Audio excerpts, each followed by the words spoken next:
Bonjour à tous, aujourd'hui on se retrouve pour une vidéo pour parler de l'intensité du courant électrique. L'intensité du courant électrique, c'est quoi? Il faut savoir que l'intensité du courant électrique, déjà, on va parler, comme est dit dans le titre en fait de cette leçon, d'électricité. Et l'intensité du courant électrique, ça va être une grandeur physique. C'est une grandeur physique déjà qui va avoir une petite notation particulière et qui sera pas très compliquée à retenir. Ce sera un I majuscule, d'accord, comme intensité. Ok? Ce qu'il faut savoir aussi, c'est que l'unité de l'intensité, elle a une unité. Imaginons, vous avez une grandeur comme une longueur. Une longueur, elle va être exprimée avec l'unité, par exemple, en mètres, en millimètres, en centimètres. Bah, l'intensité du courant électrique, elle, c'est la même chose. L'intensité, bah, c'est la grandeur. Et maintenant, il lui faut bien une unité pour qu'on puisse l'exprimer. Et cette unité-là, on va appeler ça l'ampère. On va appeler ça l'ampère. D'accord? Et cette intensité-là, elle a une unité qui s'appelle l'ampère, et l'ampère, lui aussi, il a un petit nom, on va l'appeler A majuscule. Ouais, c'est pas très compliqué, A majuscule. Ok? L'intensité du courant électrique, elle est mesurée aussi, on peut la mesurer. On peut la mesurer dans un circuit, mais on la mesure avec quoi? On la mesure avec quoi? On la mesure grâce à un multimètre. D'accord? Vous allez le voir durant les séances de TP que vous ferez avec votre prof normalement. Et normalement, on a une vidéo sur la chaîne avec un TP pour nous parler de l'intensité, vous inquiétez pas, mais le multimètre, lui, on vous le présente plus normalement, dès la cinquième ou la quatrième. Le multimètre, c'est l'appareil qui va vous permettre de mesurer une intensité, une tension, ou bien même une résistance. Et par contre, ce multimètre, il va falloir le mettre dans un certain mode. Comme je vous ai dit, vous pouvez mesurer plein de choses avec un multimètre, comme multi, d'accord? Mais nous, on va le mettre en mode ampère mètre, d'accord? Multimètre, vous remplacez multi par ampère en fait, et vous avez donc un ampère-mètre. Ok? C'est par rapport à un calibre et vous verrez ça avec votre pro. L'ampère-mètre, par contre, lui, si vous le mettez en mode ampère, c'est bien, mais il faut pas faire que ça. Il faut aussi bien faire attention à comment est-ce qu'on branche nos fils de connexion au multimètre en mode ampère. D'accord? Et il va falloir bien brancher ces fils de connexion une fois dans le circuit, mais on va le brancher comment? On va le brancher en série, toujours. D'accord? Il sera toujours branché en série. Donc l'ampère-mètre, l'un à la suite des autres par rapport aux dipôles. Et dans un circuit, on va devoir le représenter, cet ampère-mètre, et on va mettre un A majuscule avec un rond autour, deux bornes. La borne, ce sera A, et l'autre borne, ce sera comme. Ça, vous le verrez directement avec le multimètre. Pour trouver l'intensité du courant électrique d'un dipôle dans un circuit en série, eh ben, on va devoir utiliser une certaine loi. On va être obligé de trouver une loi. Cette loi, dans un circuit en série, c'est ce qu'on va appeler la loi d'unicité des intensités. Ok, on cherche une intensité, dans tous les cas, c'est logique que ce soit dans des intensités. Hop là. Unicité, uni, pareil, vous pouvez un peu vous rendre compte. Je vous ai mis là, je vous ai mis là ici, tout ça, la définition de cette loi. Donc on va la lire ensemble. Dans un circuit en série, l'intensité du courant électrique est la même en tout point. D'accord? Ça c'est important. C'est la même en tout point. Ça veut dire quoi? Ça veut dire que je me retrouve déjà. Ça c'est un circuit qui est quoi? C'est un circuit qui est en série.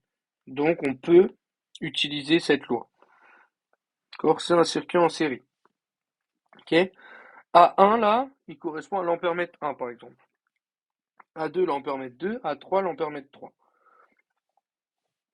Donc A1, lui, mesure, il va mesurer I1, l'intensité 1. D'accord? A2 mesure I2 Et dans notre cas, A3, vous l'avez compris, mesure I3. Voilà. Et ce qu'on peut dire là, c'est que vu que l'intensité du courant électrique est la même en tout point, bah moi je vais écrire quoi? Je vais écrire donc que I1, l'intensité à l'ampère mètre A1, sera égale à l'intensité à l'ampère mètre A2, qui sera égale à l'intensité à l'ampère mètre A3. Voilà, c'est ça que vous pouvez dire de cette loi d'unicité des intensités. C'est ça qu'il faut retenir. Ok? Mais là, on a vu qu'on était bien dans un circuit qui était comment? En série. Ok? Et il va falloir qu'on parle d'un circuit en dérivation cette fois-ci. Donc c'est notre prochain point. Dans un circuit en dérivation, maintenant, on va utiliser une autre loi. Ce ne sera pas la loi d'unicité des intensités, mais là, ce sera la loi d'additivité des intensités. D'additivité. Attendez, je vais vous le réécrire.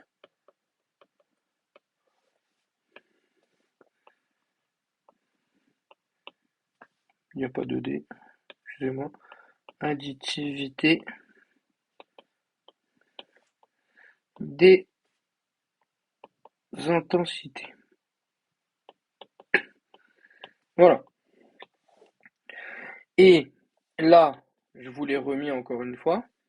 Je vous ai mis dans un circuit en dérivation, l'intensité du courant électrique dans la branche principale est égale à la somme des intensités des courants dans les branches secondaires. Donc, on prend notre stabilo tout de suite et on regarde. On regarde quoi? On regarde ça, c'est la branche principale. Mais pourquoi c'est la branche principale? Parce qu'on n'a pas encore croisé de nœud. Là, on n'est plus dans la branche principale parce qu'il y a un nœud. Ici aussi.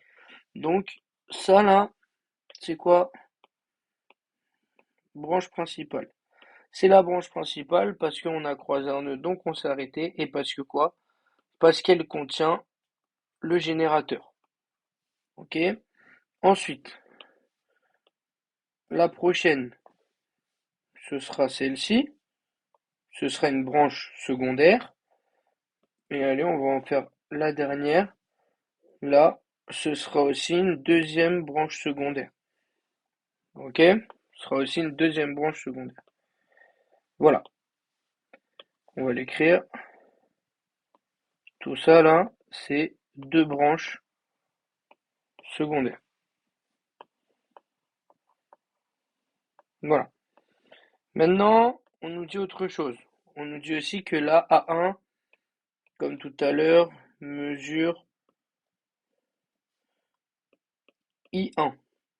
Et en particulier, il ne va pas mesurer I1. Vu qu'on sait qu'il est dans la branche principale, il va mesurer qui? Il va mesurer là, notre générateur. Donc I de la pile. Ok? Pourquoi? Parce que dans la branche principale, là, on a la pile. Ok? Donc A2 là, il va mesurer qui? Il mesure I2, mais il mesure aussi l'intensité de la lampe L1, donc IL1. Et A3, même chose, hein, c'est le même principe.